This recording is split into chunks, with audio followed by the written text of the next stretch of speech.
Hey guys, tonight we slip quietly into the shadows of the 19th century Arabian desert, where the sun sinks behind endless dunes, a breeze curls through woven goat hair tents, and the idea of a bedroom comes with sand between your toes. You're not in a spa, you're in a camp, somewhere between Mecca and the empty quarter, surrounded by camels, distant drums, and distant relatives. The sky's so wide, it feels like it might swallow your dreams whole. But don't worry. You're here to learn how to sleep like a Bedouin nomad, one of the most mobile, resourceful cultures in human history. And yes, you probably wouldn't survive your first night. The temperature drops hard, the wind stings, and your blanket smells a little too much like goat. Still, there's wisdom here. Generations of subtle rituals and clever adaptations that helped people sleep under the stars long before memory foam existed. So before you get comfortable, take a moment to like the video and subscribe, but only if you genuinely enjoy what I do here. And hey, drop your location and local time in the comments. Let's see how far we're drifting tonight. Now dim the lights, maybe turn on a fan for that soft background hum, and let's ease into tonight's journey together. You arrive in the twilight, the air holding on to the last warmth of the day, like a memory it can't quite let go. The camp is small. 5 or 6 black tents, pitched low and rectangular, flapping gently against the evening wind. A few children chase each other barefoot between camels that appear to be meditating. The smell is part campfire, part animal, part spice, and just a hint of ancient dust. You're shown to a corner of a communal tent, which is woven from thick bands of black goat hair. The fibers aren't just for show, they expand when wet, making the tent water-resistant during rare rains, and loosen in heat, allowing for airflow. There's no bed waiting for you, of course. Just a few layered rugs, some worn cushions, and a blanket with a texture that can only be described as aggressively exfoliating. Still, this was prime real estate. The inner walls of the tent, furthest from the door, were often reserved for honored guests or elders. It's warmer here, shielded from the wind that whistles in through the low doorway, and less exposed to wandering chickens. You hear soft laughter, someone boiling tea, and a child being told for the third time that no, they cannot sleep on top of the donkey. Despite the simple setting, everything's intentional. The rugs have been laid over a patch of sand that was carefully cleared of stones and scorpions earlier in the day. It's a dry sand, not the fluffy beach kind, but the compact, cool underlayer that holds its shape. That means fewer cold drafts creeping up your spine while you sleep, and slightly fewer insect surprises. Across the tent, an old woman sits spinning wool. She doesn't look up when you catch her eye, but she gives the kind of nod that says, "You're not from here, but you're trying, so I'll allow it." You're grateful. Historians still argue whether the structure of Bedouin tents changed much between the early Islamic periods and the 19th century, but evidence suggests that very little needed to change. The materials were natural, available, and performed exactly as needed. There's something soothing about that, like nature and habit reached an understanding and decided to stay friends. You lie back. The sky outside has turned deep indigo, a bruise behind the mountains. The camp moves quietly now. A few murmured conversations, a flute playing somewhere. You're not quite asleep yet, but your body is beginning to understand that there's nothing more to do. You're not expected to check emails, attend a meeting, or finish watching that show you started 3 months ago. Just exist. You start to notice other details, the way the tent smells faintly of cardamom and dust, how the wind pulses in waves rather than gusts, and how the distant bleat of a goat has exactly the same energy as someone who just stubbed their toe and is trying to pretend they're fine. The blankets, though coarse, are surprisingly warm. They're woven tightly, trapping body heat, and layered based on the expected temperature drop. You wouldn't think of layering blankets by fiber type, but here, it's as intuitive as brushing your teeth. You hear someone outside brushing down a camel, muttering softly in a rhythm that almost sounds like a lullaby. One that might go, "Please don't spit on me again, you absolute sand gremlin." But the camels, like everyone else, seem ready for sleep. You're in sync with the rhythm of a world that doesn't rush, doesn't scroll, and doesn't light itself up with blue screens at midnight. And there's something about that, about surrendering to the slow drift into night, surrounded by wool, sand, and the hush of 1,000 years of practice that just might make you want to stay. Still lying there, nestled in your borrowed pile of rugs, when someone walks past the tent flap and casually pours a ladle of water over a nearby rock. You don't think much of it until you feel a faint breeze slide in through the open side of the tent, noticeably cooler now. It's not air conditioning, but it's the next best thing, evaporative cooling, the desert version of witchcraft. Cooling off before sleep isn't just comfort, it's strategy. Out here, the heat of the day bakes everything down to the marrow. But nights? Nights are ruthless in the opposite direction. So Bedouins learn to manipulate airflow like poets with a breeze obsession. You shuffle over to the tent's edge and notice small details. The tent is pitched deliberately low, not just for resistance to the wind, but to create airflow pressure differences. The open sides let hot air rise out and draw in cooler night air near the floor. It's not high science, but it works like a charm. Meanwhile, an older man walks past wearing a thobe, a loose robe, and with practiced ease, he dips his hands into a ceramic basin and runs water across his face, behind his ears, and along his wrists. Not washing for cleanliness, cooling, refreshing pulse points. A trick that actually aligns with recent research, though he just calls it common sense. And then there's the goat hair tent again. You remember how it breathes with the weather? It also insulates against temperature swings better than some high-end camping gear. When it's hot, it keeps sunlight out. When it's cold, it traps warmth in. It's like sleeping in a slightly itchy thermos that whispers secrets from the Bronze Age. Inside, the fire is kept deliberately low, not just to avoid smoke inhalation, but to reduce heat radiation. During the day, fire is life. At night, it's a warm whisper you don't want yelling in your face. Now someone is walking around with a small metal pan of burning herbs, probably arar or wild juniper. The smoke smells sweet and woodsy, and it's not just for ambiance. It helps repel insects, and some even claim it promotes relaxation. Whether that's placebo or legit, historians still argue, but you can't deny it makes the space feel sacred. Like bedtime isn't just a biological act, it's a ceremony. One of the younger men enters the tent, glances at you curled like a cinnamon bun under borrowed blankets, and nods approvingly. "Cool enough?" he asks in a soft tone. You nod. He offers a folded piece of cloth and says, "Put this on your head. Keeps the dreams in." You chuckle, but take it anyway.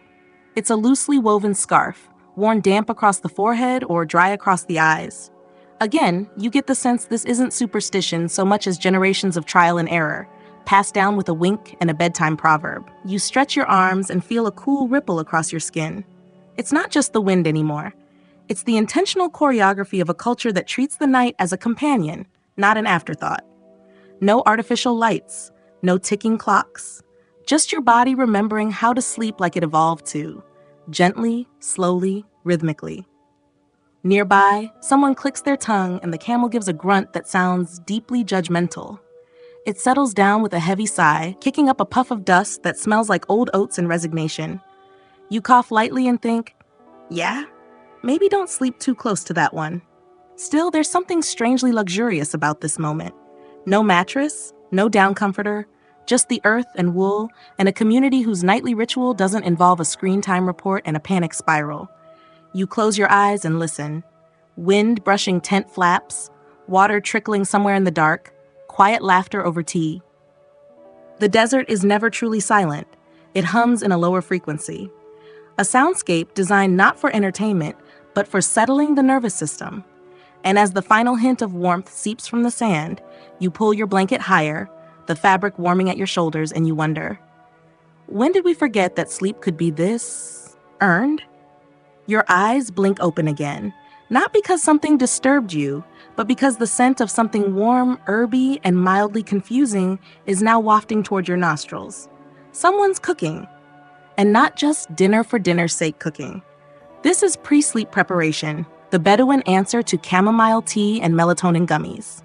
You sit up slightly and watch as a kettle is lifted off a low flame and poured with practiced elegance into small cups, each just large enough to be sipped in 2 or 3 slow mouthfuls. The drink is kahwa, Arabic coffee, but don't let the name fool you. It's not a jittery espresso shot. This version is barely caffeinated, spiced with cardamom, sometimes cloves, sometimes a whisper of saffron. It's less morning productivity fuel and more liquid lullaby for your nervous system. Someone hands you a cup.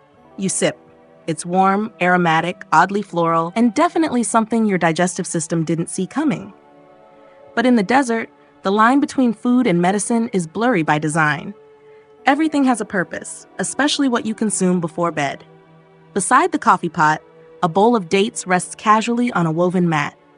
Sticky, rich, and naturally packed with sugar and magnesium, they're not just a treat, they're a sleep aid. Turns out, 19th century Bedouins may have invented the original banana before bed strategy without needing a nutritionist in a lab coat to confirm it. Tonight's version of bedtime snacks?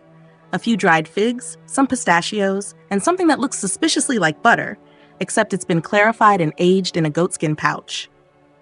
Welcome to Sam, fermented ghee with the kind of flavor that makes modern palates twitch. But out here, it's gold. Full of calories, shelf-stable, and soothing to the stomach when temperatures drop. Historians still debate whether the Bedouin practice of taking warm, fatty foods before bed was mostly nutritional or if there were spiritual overtones involved. But the effects are hard to deny.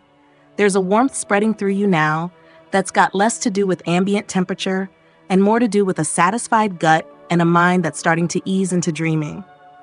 And it's not just what they ate, but how. Slow, grateful, shared. There's no snacking alone in front of a fridge light at 2 a.m. Instead, each bite is part of a small ceremony, made calmer by familiarity and necessity.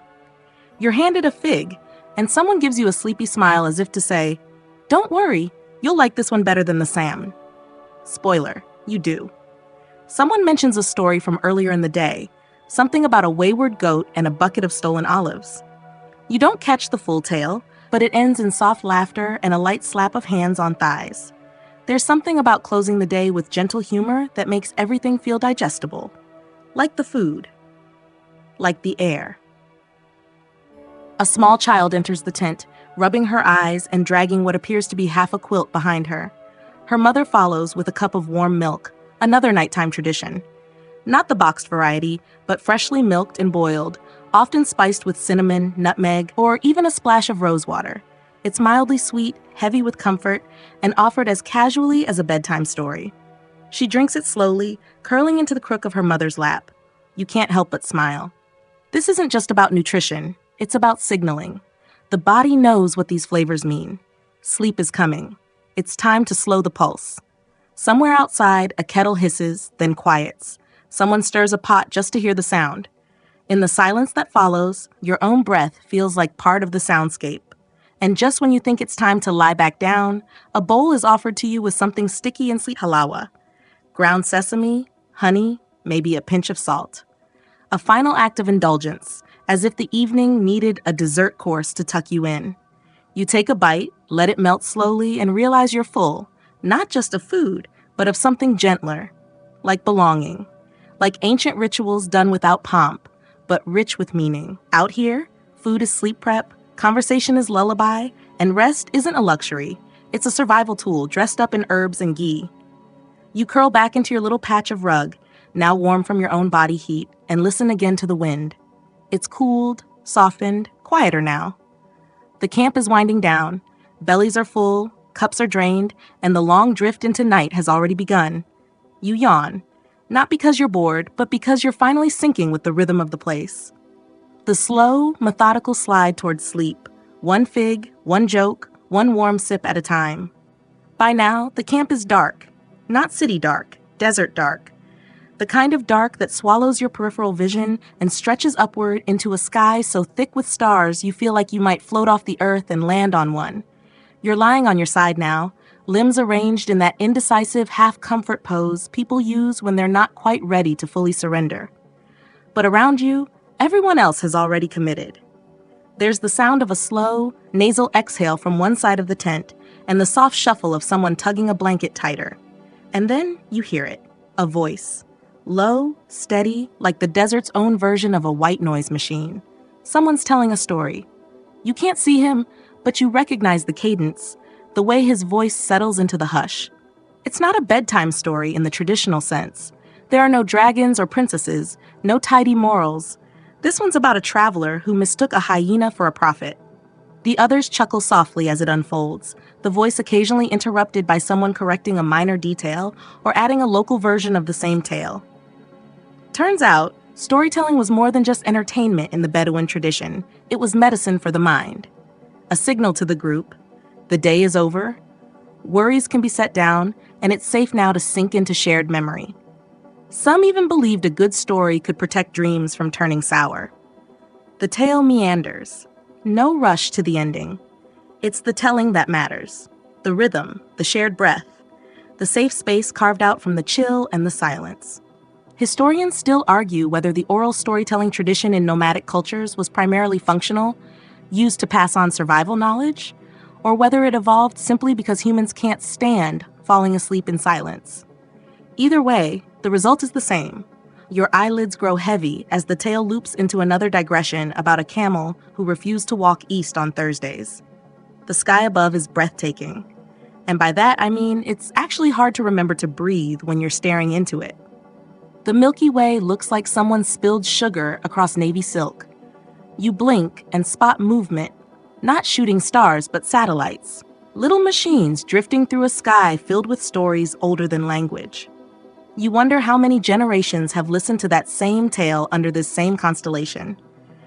How many people lay down on rugs just like this, lulled by the same cadence, the same air? Someone nearby shifts in their sleep.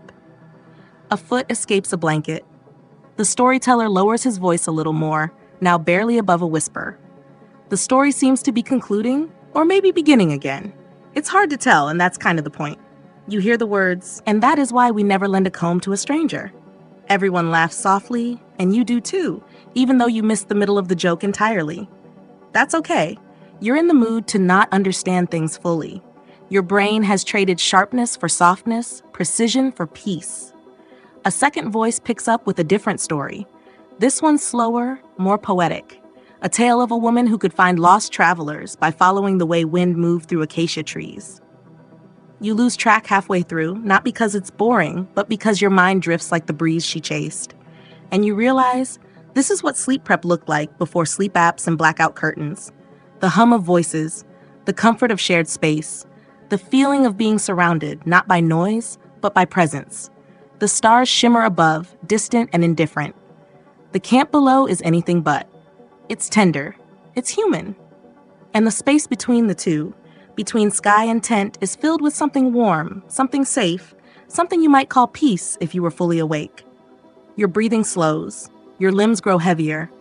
The story continues, drifting in and out of earshot, like a tide that doesn't care if you're listening or dreaming. The words don't need an audience. They just need to be spoken. You sigh. The sand under you shifts a little, and your blanket carries the warmth of 100 nights like this. Another tale begins, and you smile.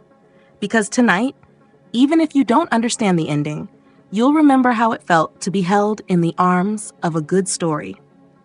The story has quieted now. Not ended exactly, just paused. The way stories do when the audience falls asleep before the punchline, and the storyteller wisely lets it trail off like wind through date palms. You lie there, half awake, your breath soft, your thoughts slow, and yet there's one more ritual left before true sleep. Someone gets up quietly and walks outside the tent, taking care not to jostle the edge. You hear the shuffle of feet on sand, the faint jingle of something metallic. Curious you follow? Well, your mind does. Your body's far too comfortable to actually move. Outside, the fire has been banked, just a few red coals glowing like sleepy eyes. But near the edges of the camp, something else flickers. Small ceramic oil lamps. Not many, just enough to cast faint pools of light. They aren't for illumination, they're for reassurance. In the 19th century desert, pitch-black silence wasn't always comforting. So the Bedouins had night watchers. A figure, wrapped in a woolen cloak the color of midnight, sits at the edge of camp. Not speaking, just watching. You think it's a man, but it's hard to tell in the dark. What's clear is his purpose. He's the one who stays awake so the rest can sleep deeply. Historians still argue whether this role was always assigned or rotated, or if certain families passed down the duty like a sacred trust. But across tribes, across regions, the pattern held. One or two people would keep vigil while others slept, sometimes with a spear, sometimes with a flute, sometimes just with good ears and a long attention span. It's not paranoia, it's respect for vulnerability. The desert is beautiful, yes, but it's also alive, unpredictable. There could be jackals, or a wandering caravan, or wind so sudden it peels tent pegs from the earth. You glance over and notice the watcher isn't alone. A dog, scruffy, alert, tail like a feather duster, lies beside him. Not barking, just listening. Together they look like guardians of dreams, gatekeepers to the tender realm of deep sleep. The presence of a night watcher does something to you. It gives your brain permission to fully let go. You won't be the one who hears the first rustle or the far-off cry. Someone else has that job. You get to just sleep. But there's more. This watcher doesn't just sit in silence. He hums.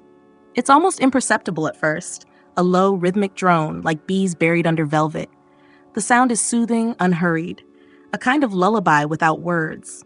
It might be a prayer or a song, or just something passed down through generations for moments like this. You recognize it, not the melody but the feeling. Like those sleep playlists that loop soft ambient tones with vague titles like Deep Sand Meditation 7.2, except this one's real, organic, unrecorded, ancient. You wonder if Bedouins knew the science of it, how certain frequencies lower heart rates, calm the vagus nerve, slow breathing. Probably not. They didn't need labs and EEGs to know it worked.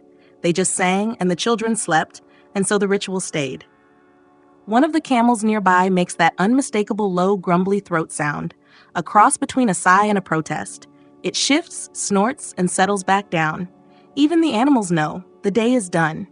The wind is gentle now, just enough to kiss the back of your neck where your scarf has slipped. You pull it up without thinking. It smells faintly of wood smoke and cardamom. You roll onto your back and stare at the stars again. The watcher hums, the dog yawns, the fire flickers, barely alive, and something inside you lets go, like a knot unwinding without resistance. No alarms, no buzzing phones, no emails. Just this, quiet vigilance, gentle presence, and the oddly touching knowledge that someone stayed awake so you wouldn't have to. You wonder how many modern sleep problems could be solved by the simple reassurance of a trusted night watcher humming into the dark. Probably more than you'd think. Someone shifts in the tent behind you, and a soft snore rises, then falls like a tide. The camp is quiet. The desert is listening. You, finally, are still. The next morning comes slowly, the way good mornings should. No shrill alarms, no jangling phone notifications, just a gradual wash of light over closed eyelids. Your first waking sensation is the smell. Warm dust, faintly sweet tea, and something buttery cooking over coals. You open your eyes to find the sky blushing pale pink, the tent walls glowing gently as if lit from within. The air is cool, chilly even, and you instinctively pull the blanket higher before you realize the day has already begun. Somewhere outside, someone's humming. Not the same tune from last night, but similar, a soft, aimless melody like the desert itself is clearing its throat. You sit up, blanket still clutched around your shoulders like a sand-colored cloak, and peer out of the tent. The camp is quietly alive. A kettle steams over a fire pit ringed with stones, tended by a woman in a deep indigo robe. Her hair is wrapped in a faded scarf, her hands moving deftly as she prepares the first of the morning's kawa, the cardamom-scented coffee Bedouins drink in thimble-sized cups, strong enough to wake even the most dedicated night watchers. One of the men is dusting sand off a saddle with a palm frond. A goat bleats. A boy chases it half-heartedly, more for fun than discipline. And you're groggy, a bit disoriented, but oddly refreshed. You stretch your legs and notice someone has already left a folded cloth beside your bedding with a small wooden comb on top. Not a gift, just a gesture. A way of saying, you're part of the rhythm now. Historians still debate whether hospitality among 19th century Bedouins was purely pragmatic, rooted in survival and social obligation, or something more spiritual. Either way, the results were famously warm. A guest was not just welcomed, they were absorbed. Fed, guarded, gently folded into the flow of camp life like sugar stirred into tea. And part of that flow? A deeply ingrained morning ritual, not of frantic productivity, but of deliberate, communal awakening. You shuffle toward the fire and accept a cup of coffee from a weathered hand. No words, just a nod. The coffee is strong and slightly bitter, the kind that opens your eyes before your brain catches up. There's no rush to start the day. No bulleted to-do list pinned to your psyche. Instead, people begin their mornings with presence, stretching muscles, adjusting robes, exchanging soft morning greetings that sound more like music than speech. You sit on a low-woven mat beside the others. A platter appears, covered with warm flatbread and a small dish of clarified butter. Someone passes a piece your way, along with a slice of dried date. It's simple, and it's perfect. As you chew, someone begins reciting poetry, not reading, from memory. It's about sand dunes and love and a falcon who refused to return home. Everyone listens, not with reverence, but with casual affection. Like an old friend telling a familiar joke you're still not tired of. This, you realize, is also part of their sleep hygiene, just in reverse. Where the night was about winding down with stories and soft sound, the morning is about gently re-entering the world through taste, ritual, and poetic rhythm. You sip the last of your coffee, now lukewarm but comforting. Your body's waking up, but your mind is still hovering in that cozy pre-dream limbo. You're not being told what to do. You're being invited to join the day. Huge difference. And the best part? There's no shame in moving slow. In fact, it's kind of the point. One of the older women begins braiding a younger girl's hair, the strands shining like night silk. You watch, lulled by the repetitive motion, the low murmurs between them. It's not just grooming, it's meditation. And while all this is happening, the sun climbs higher, gold now, not pink. The shadows shrink. The fire's almost out. The goats have stopped protesting, and someone has started singing again. A different song, but the same feeling. You find yourself smiling, eyes still heavy, limbs content.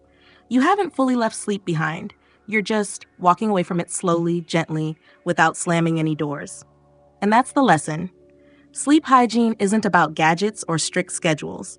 Sometimes it's just a good cup of coffee, a familiar poem, and the luxury of not being in a hurry. You've eaten, stretched, even yawned mid-conversation, and no one minded. But now it's time for the unsung hero of Bedouin sleep hygiene, the midday nap. You heard that right. Despite the desert sun blazing down like an overachiever, or perhaps because of it, 19th century Bedouins embraced the art of intentional rest. Not just at night, but often in the thick of the day, when the heat made labor a sweaty punishment and thinking a lost cause. You watch as the camp rhythm slows again. It's not a hard stop, more like a graceful decrescendo. A few camels lie down with that dramatic sigh only camels have mastered. A young boy, barefoot and sun-kissed, disappears under a canvas flap with a piece of bread still in his hand. The same elders who were deep in poetry a moment ago now lean against soft cushions, their eyes half-lidded. And you? You're starting to feel it too. That lazy pull behind your eyes, the body whispering, what if we just didn't? Historians still debate whether this cultural siesta was driven by tradition, practicality, or simply thermoregulation. After all, when the temperature hits numbers usually reserved for ovens, movement feels optional and sleep feels mandatory. You lie down again, this time in a shaded corner of the tent where the breeze filters through palm-woven panels. No fan, no blackout curtains, just the natural hush of the afternoon. There's a woman humming a few feet away, slowly folding linens with the kind of reverence usually reserved for sacred scrolls. Her voice drifts like dust motes, catching the light, then vanishing. It's not a lullaby exactly, but your eyelids treat it like one anyway. Somewhere nearby, someone tells a story. Not loudly, just a murmured thread of sound about a thief, a moonless night, and a goat that refused to cooperate. You don't catch the whole thing. That's fine. You're not meant to. The genius of this moment lies in its gentle contradiction. You're in a desert, arguably one of the harshest climates on Earth, and yet everything about this midday pause is soft. The light, the sounds, the expectations. Sleep is not a disruption of productivity. It's part of it. Your head rests on a pillow that smells faintly of clove and wool. You shift once, twice, then sigh, a long, delicious sound like a page being turned. And here's the magic. The entire camp supports this stillness. No one's cranking a radio. No one's firing off emails with passive-aggressive emojis. Even the goats, usually experts in chaos, seem to sense that now is not the time. One elder, beard white as dune mist, lies with his hands folded on his chest.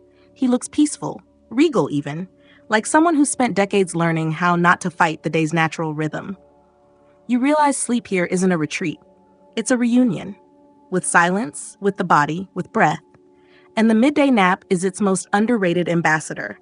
And there's science to back it up, though the Bedouins didn't need it. Modern researchers say a 20 to 30-minute nap boosts memory, improves focus, and reduces stress. But these folks didn't have studies. They had survival. And experience taught them that sometimes doing nothing is the wisest strategy. You turn onto your side, your breathing slows. A warm wind tiptoes through the tent, and a fly buzzes drowsily before realizing you're too asleep to bother. You've become part of the camp's rhythm, and just before your mind slides back into sleep, you hear a familiar sound.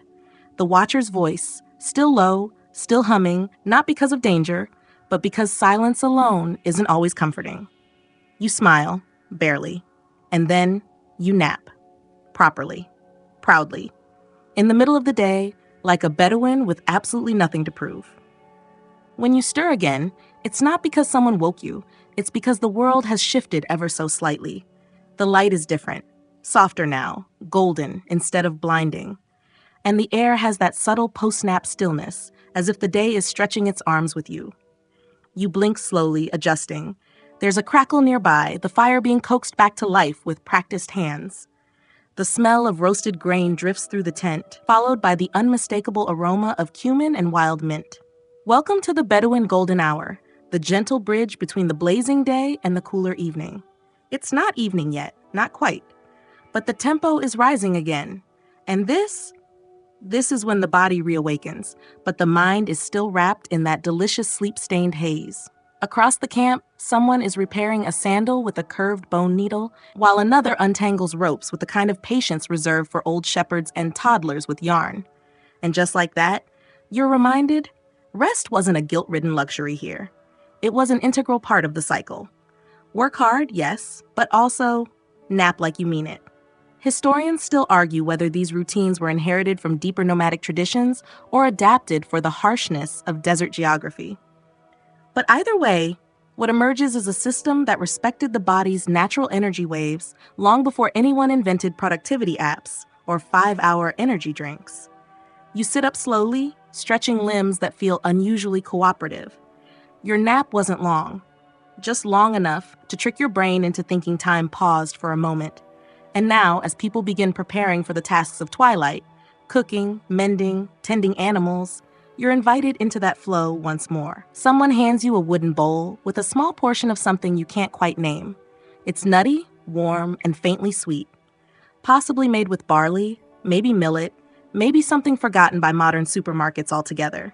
You spoon it slowly and realize you're starving. This snack isn't random, it's strategic. A post-nap meal that's light, warming, and grounding.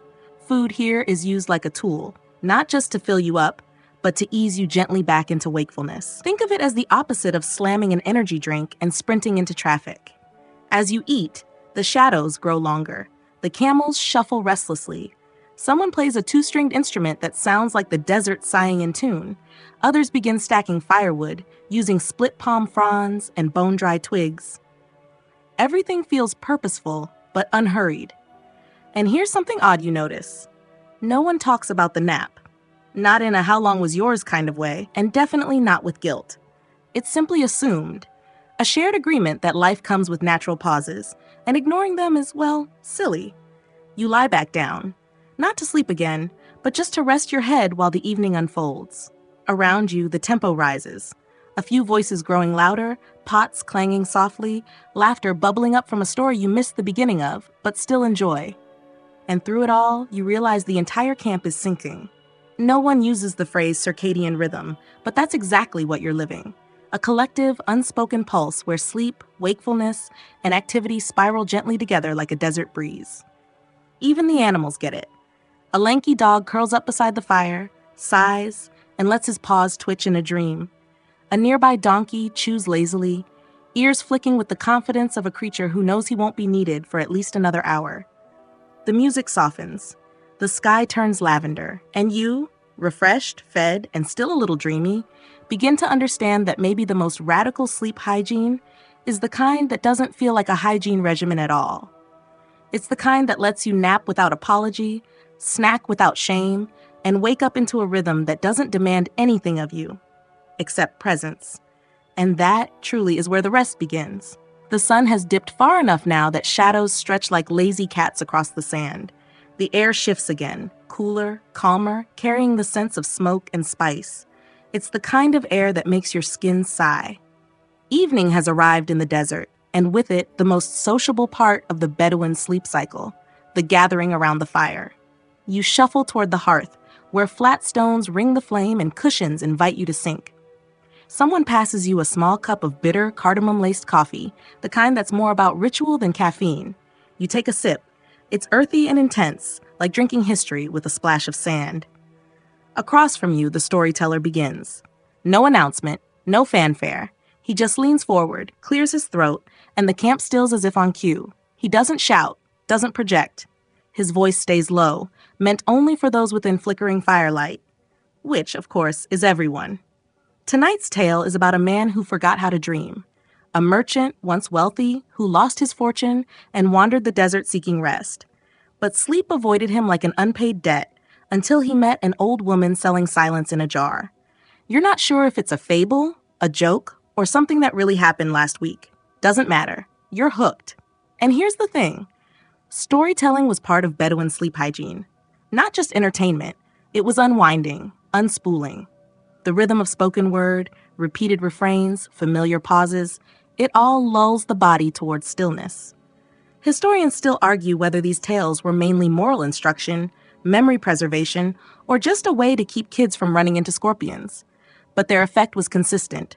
Everyone slowed down. And in that slowing, sleep crept in, welcome and unannounced. You catch yourself swaying slightly with the cadence of the story. Not from boredom, from comfort. The fire crackles in time with the narrator's pauses. Someone adds a stick, and sparks leap skyward like tiny dancers escaping bedtime. Beside you, someone's already dozing. Chin tucked, mouth slightly open, dreams no doubt tangled with desert myths and sleepy camels. No one nudges them awake. In fact, it's almost a compliment, nodding off mid-story. You lean back, the hard ground surprisingly forgiving under layers of woven rugs. The story's climax is approaching. Something about a moonless dune, a whispered name, and the merchant learning that silence must be earned, not bought. You smile. It's absurd. It's brilliant. It's exactly what you need. Because the Bedouins didn't need sleep trackers or melatonin gummies. They had stories, told in circles, surrounded by warmth, carried by voices that rose and fell like lullabies wrapped in ancient dust. And you think, this is it. This is the secret sauce no one talks about in sleep blogs. Community. Not the online kind. The share a blanket, pass the cup, fall asleep in the middle of someone else's sentence kind. The kind where you feel safe enough to let your guard down because everyone around you is letting theirs down too. The story ends. Not with a bang, but a fade. The merchant sleeps, the old woman vanishes. The jar is empty, or maybe full. Someone sighs deeply, satisfied. The storyteller just nods, already reaching for his blanket. No applause, no analysis, just the soft settling of bodies, the rustle of fabric, and the creak of firewood adjusting to its slow collapse. You stretch out again. The night air kisses your face, cool but kind. A dog nestles closer to your feet. Stars begin to blink above, careless and countless. The tent flaps sway gently, keeping time with your breath. Sleep hovers, close and curious. And you let it. Because tonight, in this firelit ring of tales and tea, you finally understand. Falling asleep isn't about switching off. It's about being carried. The stars, now fully awake, sprawl across the sky like spilled sugar over a black cloth. You blink slowly, trying to take in how many there are, but quickly give up. It's like counting camel tracks in a windstorm, pointless but oddly soothing. Around you, the world is quieter now, softer. The fire is a low amber pulse, barely holding on to the last dry sticks. The talking has tapered into murmurs, and then mostly silence. You shift on your rug, and the warmth lingers on your side like a loyal cat. Every movement is slower now, as if your muscles are no longer wired for anything urgent. Even the night wind seems to be whispering, not whistling. And now, the final ritual begins, preparing for sleep, dessert style. You watch as some folks move to designated corners of the camp, adjusting their bedding. No real beds, of course, just mats, blankets, and the occasional padded saddlebag. But here's where things get charmingly intentional. One man sprinkles the earth with crushed herbs, sweet-smelling leaves of artemisia. Another puffs a pillow made from rolled-up tunics. A third mutters a prayer, drawing invisible symbols over his mat. The Bedouins weren't minimalists just because of necessity. They genuinely believed in clearing the sleep space, not just physically, but energetically. Even in this endless expanse, there was an art to carving out your cocoon. You mimic their movements, brushing sand away from your corner, folding your borrowed blanket twice lengthwise. It's a strange comfort, this act of claiming space in a place where no one owns the land. Historians still argue whether these sleep preparations stemmed from religious ritual, inherited superstition, or just good old-fashioned practicality. But one thing is clear. They took it seriously. Sleep wasn't the afterthought it's become in modern life. It was a nightly ceremony. And part of that ceremony was the desert's very own sleep soundtrack. Not white noise, not lo-fi beats, but a curated set of ambient sounds you didn't even realize were there until now. The distant bleat of goats settling, the soft click of camel teeth, a lone owl calling twice, then stopping. The breeze weaving through tent ropes like a harpist who only plays lullabies. You close your eyes and listen. Not to anything in particular, just to the great collective hush of people, animals, and desert agreeing without discussion that it's time to rest. Still not quite asleep, you shift once more and find your thoughts wandering, not racing, but ambling. What did people dream about out here? With no TikTok or email inbox? Probably more tangible things. A good rain, a lost goat returned, a cousin marrying well. The kind of dreams that feel like breathing, quiet, essential, and strangely portable. You wonder, too, about nightmares. Did they see their worries as demons, spirits, or just bad digestion? One elder mentioned earlier that sleeping with your head pointed east kept the dreams sweet. Another claimed a sprig of dried myrtle under the mat made you dream of lovers, but placing it near your feet summoned dreams of distant travel. Is any of it true? You don't know. But you tuck your own little bundle of dried herb near your pillow anyway, just in case. The stars above shimmer with approval. Somewhere, someone snores, a soft, wheezy rhythm that gets picked up by another a few rugs down. It's like a chain of sleepy trumpets echoing through the dunes. You smile in the dark. It's the kind of snoring that would drive modern roommates mad. But here, it's just another texture in the fabric of the night. And finally, your eyelids drift shut. The fire is a memory. The tent, a sigh. Your breath slows. Your limbs melt. The wind hums the oldest lullaby, written in grains of sand and passed down from shepherd to scholar, trader to dreamer. No alarms, no to-do lists, just the soft, endless exhale of a world at rest. The desert doesn't stay quiet for long. Not really. You wake just enough to hear it shifting, murmuring, remembering, but it's not a rude awakening, more like the world rolling over in its sleep, then nestling back down again. You don't sit up, just listen.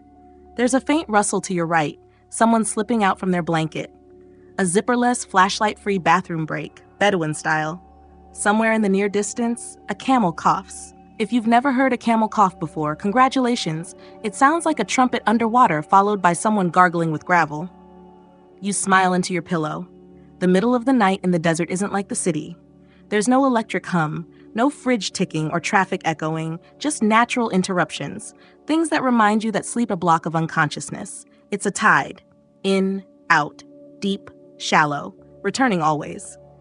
And now, you find yourself in the middle wake.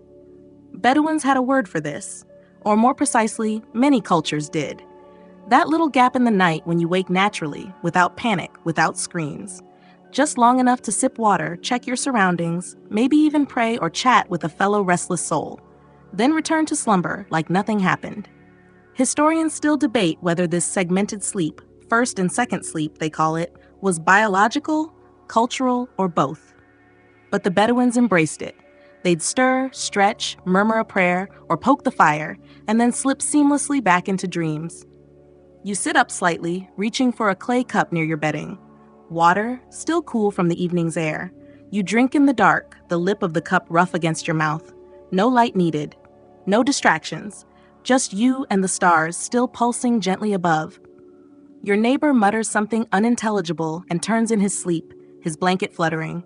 Another makes a soft clicking noise, coaxing a snoring dog to shift over.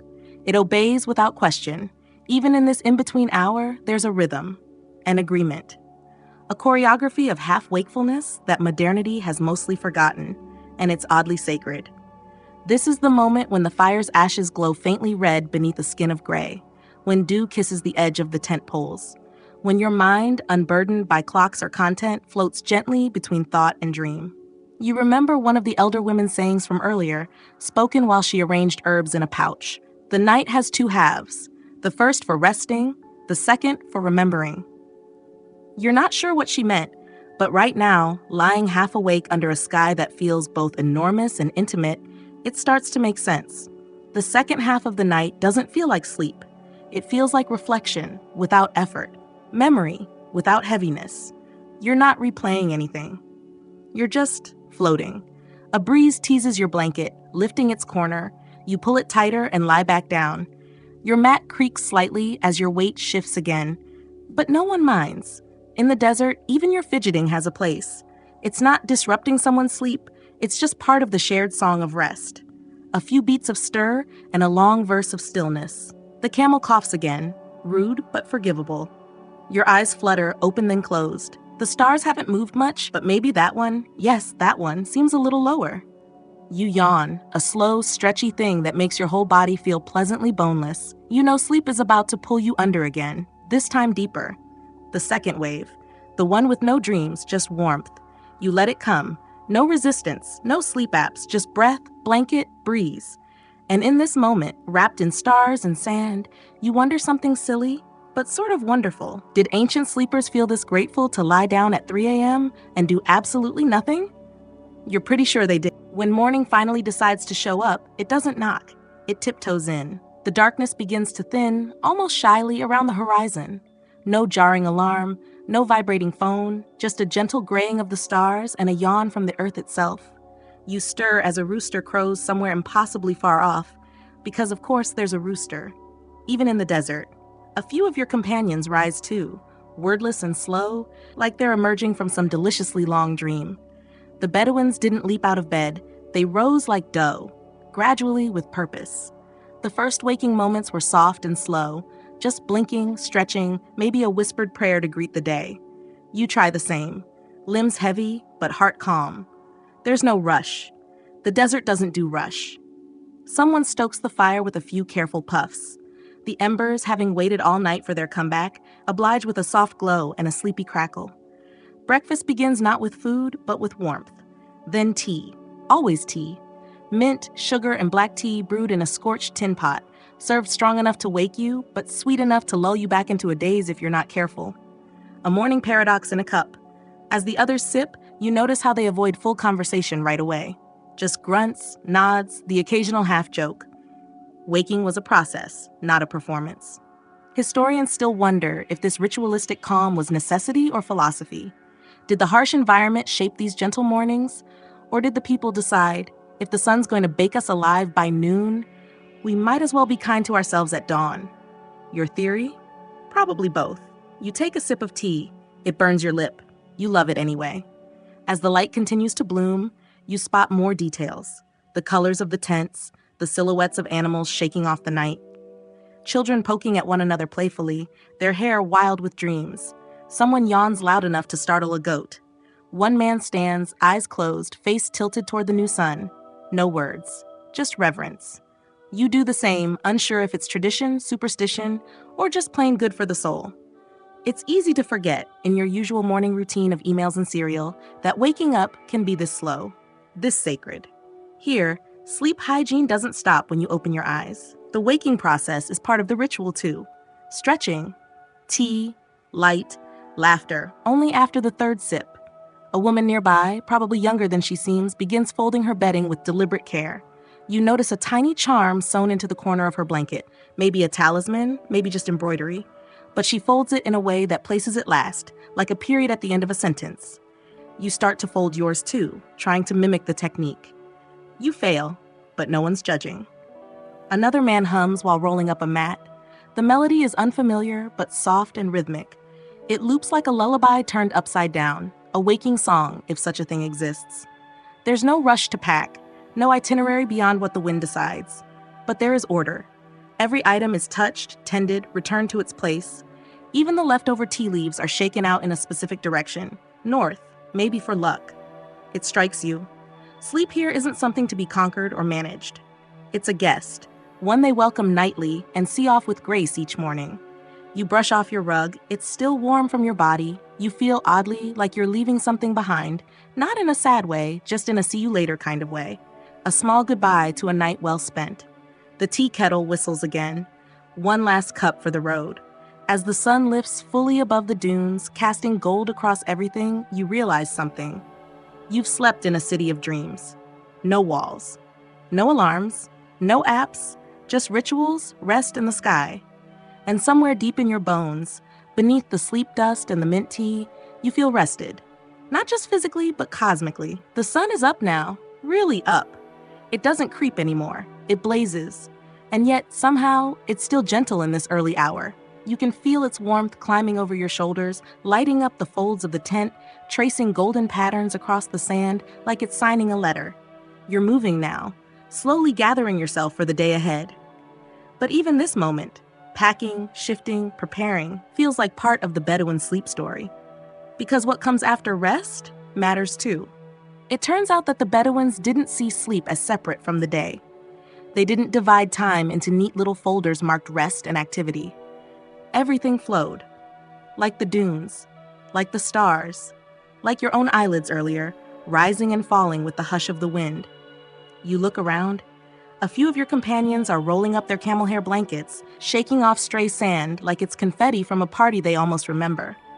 One man yawns dramatically and stretches his arms high overhead, joints popping like popcorn. You do the same. Your back creaks, but it's the good kind of creak. A young girl balances a bundle of herbs in her arms. She's grinning. You catch her eye, and she says something in a mix of Arabic and laughter. You don't understand the words, but you understand the feeling. Morning mischief. Apparently, even in the 19th century desert, children could be morning people. Not fair. As the group begins to move, you notice a few final sleep gestures. One woman carefully refolds the corner of a mat where a beetle was resting, as if saying, "Sorry, small friend." Another man checks his pillow, made from bundled cloth, to ensure it's free of scorpions. That's one 19th century sleep hygiene tip you're fine not bringing back home. Historians still puzzle over just how Bedouins kept such deep rest in such harsh conditions. Was it genetics? Was it tradition? Or was it simply this, respect for rhythm, for community, for breath? Whatever the cause, the results were clear. Their minds were sharp, their bodies resilient, and their mornings, though marked by sweat and work, always began with a strange serenity. Like their bodies trusted the sleep they'd had. Like there was no residual guilt, no lingering anxiety, no checking of sleep trackers or REM percentages. You glance at the spot where you'd slept, now a blank space in the sand. A gentle reminder, sleep, like footprints, disappears. But it leaves behind something better. Energy, presence, maybe even gratitude. Your host, the one who invited you here in the first place, waves you over. He offers you a second breakfast. Yes, a second one. Bread, warm and flat, dates, sticky and sunsweet, a drizzle of goat yogurt with herbs you can't name. You accept it all gratefully. It's in this simple meal, this slow chewing beside new friends, that you understand something deeper about Bedouin rest. It isn't just nighttime care. It's the full arc of the cycle. How you wind down, how you sleep, how you rise, and how you nourish yourself when it's done. There's no morning hustle, no podcast on double speed, just quiet chewing, soft laughter, and someone humming what might be a love song to their camel. The camel looks unimpressed but tolerant. A boy begins sweeping the sand around the fire. Not because it's dirty, but because, as he explains through gestures, it feels nice. That's the kind of logic you could get behind more often. You sip more tea, stronger now, less sweet. The adult version of the earlier brew. It tastes like movement, like planning. Like the sun is whispering, "All right, let's go." And still, you don't feel rushed, you feel prepared. Isn't that the goal of good sleep? To rise not as a warrior bursting into battle, but as a traveler stepping into sunlight with your eyes open and your soul rested. You brush off the last grains of sand clinging to your robe, your skin, your eyelashes. They fall away like the final crumbs of a well-baked dream. The desert is waking now, fully. You're just lucky enough to be riding its rhythm. The camp has mostly disappeared now, folded, packed, hoisted onto camels. What was once a small constellation of human rest has dissolved back into the desert's endless beige. You walk slowly, following a path that isn't marked on any map, but everyone else seems to understand. The sand crunches softly underfoot. You feel the lingering warmth of your dreams still tucked behind your ribs, like a smoldering ember. The Bedouins, as it turns out, were not just sleep artists, but masters of transitions. From night to day, from camp to movement, from dreams to reality, they move through these phases like sand through fingers.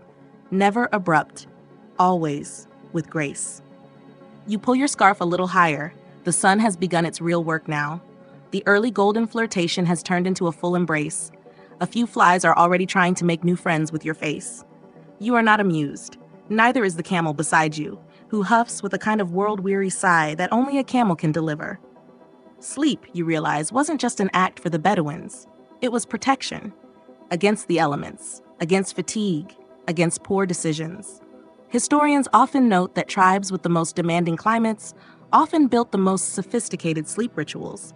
Was it evolution, desperation, or just good sense? Debates still unfold, of course. Some scholars argue that communal sleep structures evolved out of sheer necessity, while others suggest they were crafted as part of a deep-rooted cosmology, sleep as not just survival, but spiritual grounding.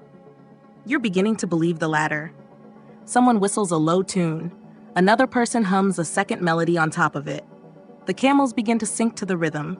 So do your steps.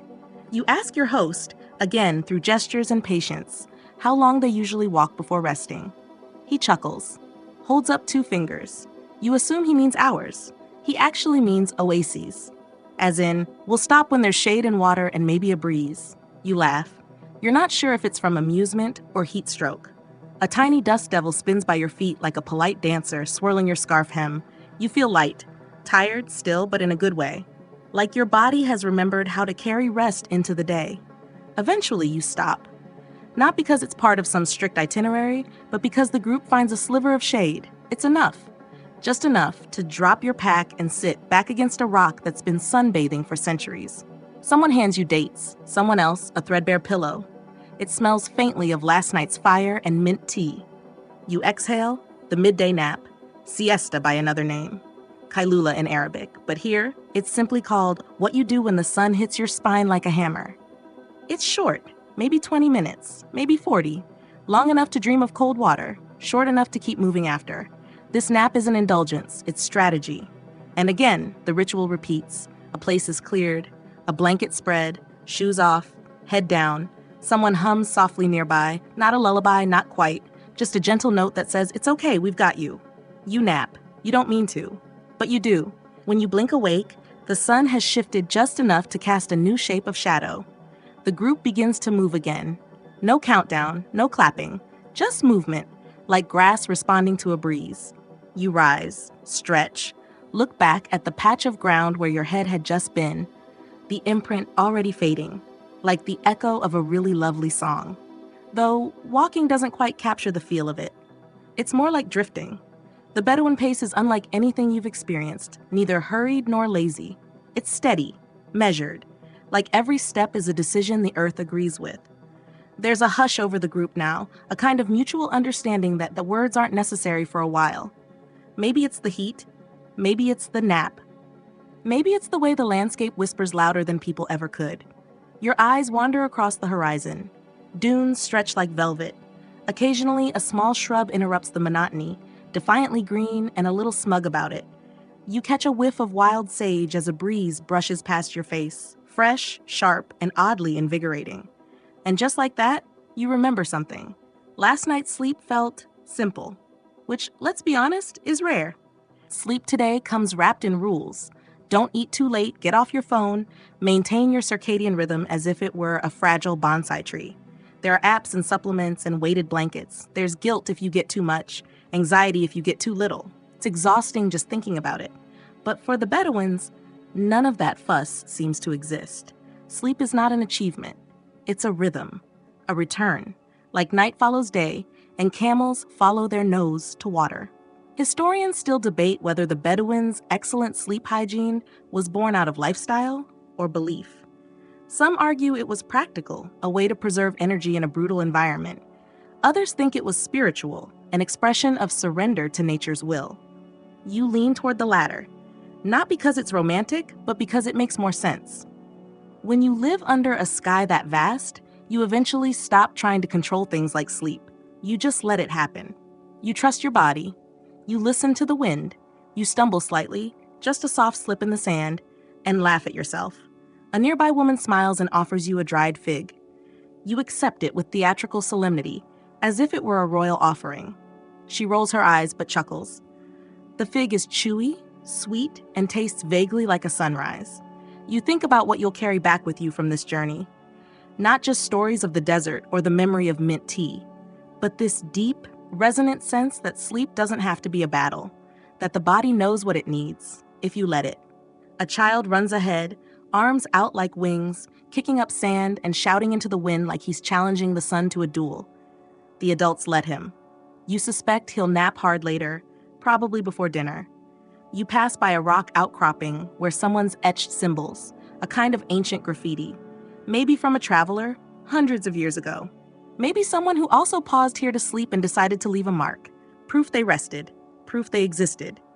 The group crests a ridge, and below you, another oasis. Palm trees like green fireworks against the sand, a ribbon of water, lazy and clear. The promise of rest, again. That's the last piece, isn't it? The Bedouins didn't think of sleep as something you earn. It's something you return to. A place. A home. You smile, eyes half-lidded, letting the descent begin. The air cools slightly as you drop into the basin. Shadows lengthen. Camels groan in anticipation. Or maybe just to be dramatic. Hard to say. Blankets are unrolled. Tea is prepared. Feet are rinsed in shallow pools. And the hush returns. You find your spot under a tree. Lean back and feel gravity doing its magic. You are a traveler, but in this moment, you are also something more. Someone who knows how to rest. The fire is lit. Stars begin their slow parade above, and you let yourself begin the gentle descent back into sleep. Your breathing slows now.